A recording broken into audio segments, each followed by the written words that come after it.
सामाजिक रूप से, धार्मिक रूप से और शैक्षणिक रूप से। और ये हजारों सालों से शोषण हुआ।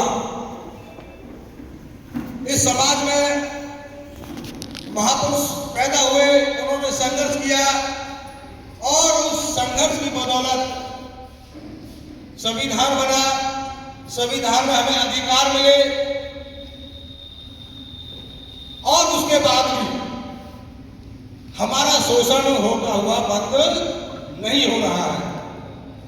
इंसान जब पैदा होता है और मृत्यु के बाद भी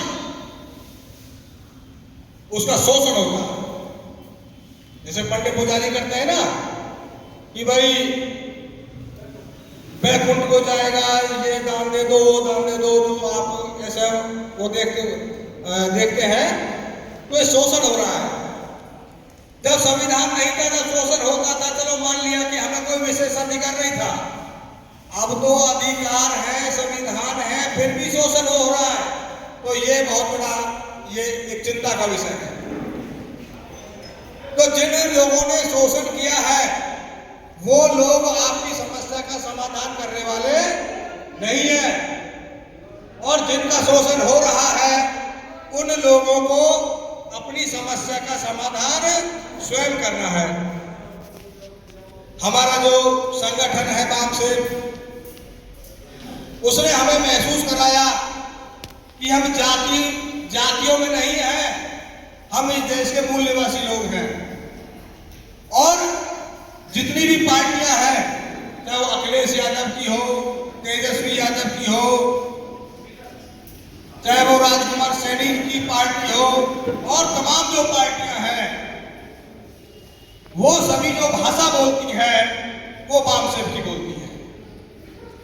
बामसेफ से सीखते हैं सब। तो सबकी मदर ऑर्गेनाइजेशन है वो बामसेफ है। तो बामसेफ ने हमें ये एहसास दिलाया कि हम इस देश के मूल निवासी लोग हैं, और जब हम अपने आप को मूल निवासी कहते हैं तो हमारा सीना चौड़ जाता है। और जब हम जंग में जाते हैं तो जाने से पहले हमारा मनोबल ऊंचा होना चाहिए। जब हमारा मनोबल ही टूटा रहेगा तो हम क्या जंग लड़ेंगे? ना हम लोग मानसिक जंग लड़ सकते हैं, ना कोई राजनीतिक, ना कोई सामाजिक, ना शारीरिक। तो हमारा मनोबल ऊंचा होना चाहिए। अब इस समाज में बहुत सारे अपने आप को दलित कहते हैं कि हम दलित हैं, दबे कुचले हैं। मेरा ये मानना है, जब तक आप कुचले रहोगे, जख्मी रहोगे, आप कोई युद्ध नहीं जीत सकते। पहले आप अपने जख्मों को दुरुस्त कीजिए। बड़े बड़े नेता कहते हैं बस दलित है, दलित है। हम दलित नहीं है, हम हरिजन भी नहीं है। दैनिक जागरण में पलवल में एक खबर प्रकाशित की कि हसनपुर के हरिजन मोहल्ले में पानी की किल्लत, और इस बात को लेकर के मैंने दैनिक जागरण के खिलाफ शिकायत लगा रखी है। डीएसपी के पास है। तो डीएसपी कहने लगा भाई आप हरिजन नहीं तो कौन है? मैंने हम तो मूल निवासी हैं। हरिजन को होंगे जो हरि को अपना बाप मानते हैं, हम तो नहीं मानते। अच्छा ठीक है, चलो इसके बारे में देखते हैं। देखने का मतलब यह है कि डीएसपी इस बात पर विचार करेगा कि इनके लिए संवैधानिक शब्द कौन से हैं। अब हमारे समाज में नेता तो बहुत हैं, लेकिन उनके पास समाज में प्रचारित करने के लिए सही आइडियोलॉजी नहीं है। और ये जो विचार की लड़ाई है, जिसका विचार मजबूत होगा वो ही सत्ता में आएंगे, जिसका विचार नहीं वो क्या सत्ता में आएंगे। तो ये बहुजन मुक्ति पार्टी के लोग इस बात का प्रचार करें, किसी भी तरह से मायूस ना हो। और जैसा कि हमारे राष्ट्रीय अध्यक्ष मेश्राम साहब कहते हैं कि आप इंतजार कीजिए, जो लोग नहीं आ रहे हैं जब वो जूते खाएंगे तो वो बाद में आ जाएंगे। अब नूह में ये जो प्रोग्राम हो रहा है, इस नूह की धरती पर हिंदू मुसलमान करने की बहुत बड़ी साजिश आरएसएस और बीजेपी ने की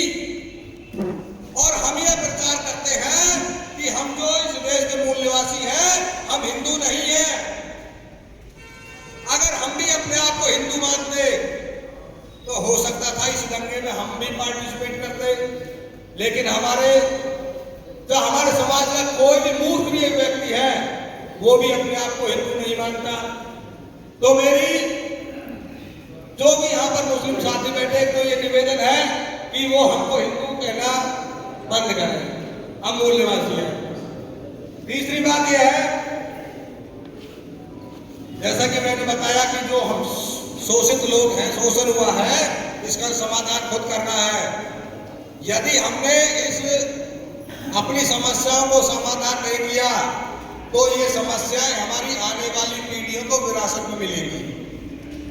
अब आप अपने आने वाली पीढ़ियों के लिए एक फल का पेड़ लगाना चाहते हैं या कांटों का पेड़ लगाना चाहते हैं, ये जिम्मेदारी आपकी है।